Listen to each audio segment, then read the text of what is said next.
Hello friends, ನಮಸ್ಕಾರ. Welcome to Aryavysya veg cooking ಚಾನಲ್ಗೆ ಸ್ವಾಗತ ಸುಸ್ವಾಗತ. ಮಾವಿನಕಾಯಿ, ಈ ದಿನ ನಾನು ಮಾವಿನಕಾಯಿ ಚಟ್ನಿಯನ್ನು ಮಾಡಿದ್ದೀನಿ. ಆ ಮಾವಿನಕಾಯಿ ಚಟ್ನಿನ ಹೇಗೆ ಮಾಡಬೇಕು, ಅದಕ್ಕೆ ಏನೇನು ಪದಾರ್ಥ ಹಾಕಿದ್ದೀನಿ ಅಂತ ನೋಡೋಣ. ಒಂದೇ ಒಂದು ತೋತಾಪುರಿ ಮಾವಿನಕಾಯಿಯನ್ನು ಈ ತರಹ ಸಣ್ಣದಾಗಿ ಹೋಳು ಮಾಡಿ ಇಟ್ಕೊಂಡಿದ್ದೀನಿ. ನಂತರ ಈಗ ಮಿಕ್ಸಿಗೆ ಏನೇನು ಹಾಕಬೇಕು ಅಂತ ನೋಡೋಣ. ಮಿಕ್ಸಿ ಜಾರ್ನೊಳಗೆ ಎರಡು ಹಸಿ ಮೆಣಸಿನಕಾಯಿಯನ್ನು ಈ ಥರ ಚೂರು ಮಾಡಿ ಹಾಕಿದ್ದೀನಿ. ಉದ್ದಕ್ಕಿತ್ತು, ಅದಕ್ಕೆ ಚೂರು ಮಾಡಿ ಹಾಕಿದ್ದೀನಿ. ನಂತರ ರುಚಿಗೆ ತಕ್ಕಷ್ಟು ಉಪ್ಪನ್ನು ಹಾಕಬೇಕು. ರುಚಿಗೆ ತಕ್ಕಷ್ಟು ಉಪ್ಪನ್ನು ಹಾಕಿಬಿಟ್ಟು ಸ್ವಲ್ಪ ಬೆಲ್ಲ ಸ್ವಲ್ಪ ನೋಡಿಕೊಂಡು ಬೆಲ್ಲ ಹಾಕಬೇಕು. ಅದು ಹುಳಿ ಇದ್ದರೆ ಸ್ವಲ್ಪ ಜಾಸ್ತಿ ಹಾಕಬೇಕು, ಇಲ್ಲ ಸ್ವಲ್ಪ ಹಾಕಬೇಕು. ಮತ್ತು ಒಂದು ಅರ್ಧ ಟೀ ಸ್ಪೂನ್ನಷ್ಟು ಮೆಂತ್ಯ ಮತ್ತು ಸಾನು ಹುರಿದು ಪುಡಿ ಮಾಡಿ ಇಟ್ಕೊಂಡಿರೋದನ್ನು ಒಂದು ಅರ್ಧ ಟೀ ಸ್ಪೂನ್ನಷ್ಟು ಹಾಕಿದ್ದೀನಿ.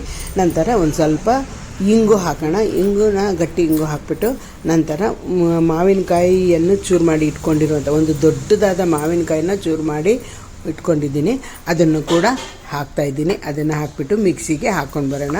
ಪೂರ್ತಿ ಇಡಿಸಲಿಲ್ಲ ಅಂತ ಇವಾಗ ಹಾಕ್ಬಿಟ್ಟು ಒಂದು ಸುತ್ತ ಹಾಕಿದ್ರೆ, ಹಾಕಿದ್ದಾದ್ಮೇಲೆ ಸ್ವಲ್ಪ ಕಡಿಮೆ ಆಗುತ್ತಲ್ಲ, ಆವಾಗ ಹಾಕೋಕ್ಕೆ ಸರಿ ಹೋಗುತ್ತೆ. ನಂತರ ಕಾಲು ಟೀ ಸ್ಪೂನ್ನಷ್ಟು ಅರಿಶಿನ ಕೂಡ ಹಾಕಬೇಕು. ಇವಾಗ ಮಿಕ್ಸಿಗೆ ಹಾಕ್ಕೊಂಡು ಬಂದುಬಿಡೋಣ. ಇವಾಗ ಮಿಕ್ಸಿಗೆ ಹಾಕ್ಕೊಂಡು ಬಂದಿರೋದು ಆಗಿದೆ. ಈ ತರಹ ನುಣ್ಣಗೆ ಹಾಕ್ಕೊಂಡು ಬಂದಿದ್ದೀನಿ. ಈಗ ಒಂದು ಒಗ್ಗರಣೆಯನ್ನು ಹಾಕೋಣ. ಒಲೆ ಮೇಲೆ ಚಿಕ್ಕದಾದ ಒಂದು ಬಾಣಲಿ ಇಟ್ಟಿದ್ದೀನಿ.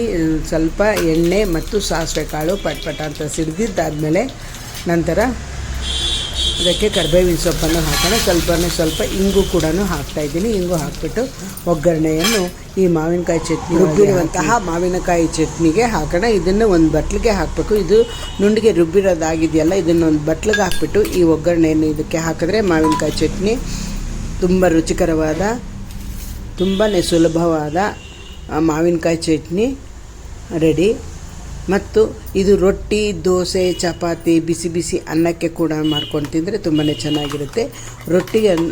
ನಾನು ರೊಟ್ಟಿಗೆ ಮಾಡ್ಕೊಂಡಿದ್ದೆ, ತುಂಬಾ ಚೆನ್ನಾಗಿತ್ತು. ಇವಾಗ ಇದನ್ನು ಇದಕ್ಕೆ ಒಂದು ಒಗ್ಗರಣೆಯನ್ನು ಹಾಕೋಣ. ಒಲೆ ಮೇಲೆ ಬಾಣಲಿಟ್ಟಿದ್ದೀನಿ. ಒಂದು ಟೀ ಸ್ಪೂನ್ನಷ್ಟು ಎಣ್ಣೆಯನ್ನು ಹಾಕಿ ಸಾಸಿವೆ ಕಾಳು ಹಾಕಿ ಪಟ್ಪಟ ಅಂತ ಸಿಡಿದಿದ್ದಾದ್ಮೇಲೆ ಕರಿಬೇವಿನ ಸೊಪ್ಪು ಮತ್ತು ಒಂದು ಸ್ವಲ್ಪ ಇಂಗು ಹಾಕಿ ಈ ಒಗ್ಗರಣೆಯನ್ನು ಮಾವಿನಕಾಯಿ ಚಟ್ನಿ ಮೇಲೆ ಹಾಕಿದ್ರೆ ಮಾವಿನಕಾಯಿ ಚಟ್ನಿ ರೆಡಿ. ಈ ವಿಡಿಯೋ ನಿಮಗೆ ಇಷ್ಟ ಆದಲ್ಲಿ ಲೈಕ್ ಮಾಡಿ, ಶೇರ್ ಮಾಡಿ, ಕಮೆಂಟ್ ಮಾಡಿ. ಈ ವಿಡಿಯೋ ಮತ್ತು ನನ್ನ ಚಾನಲ್ನ ಸಬ್ಸ್ಕ್ರೈಬ್ ಮಾಡ್ಕೊಳ್ಳಿ ಅಂತ, ಈ ಆರ್ಯವೈಶ್ಯ ವೆಜ್ ಕುಕಿಂಗ್ ಚಾನಲ್ಗೆ ಸಬ್ಸ್ಕ್ರೈಬ್ ಮಾಡ್ಕೊಳ್ಳಿ ಅಂತ ಹೇಳ್ತಾ ಇಂದಿನ ವಿಡಿಯೋವನ್ನು ಮುಕ್ತಾಯ ಮಾಡೋಣ. ನಾಳಿನ ವಿಡಿಯೋದಲ್ಲಿ ಭೇಟಿಯಾಗೋಣ. ಈ ವಿಡಿಯೋ ನೋಡಿದ್ದಕ್ಕಾಗಿ ತುಂಬ ಧನ್ಯವಾದಗಳು.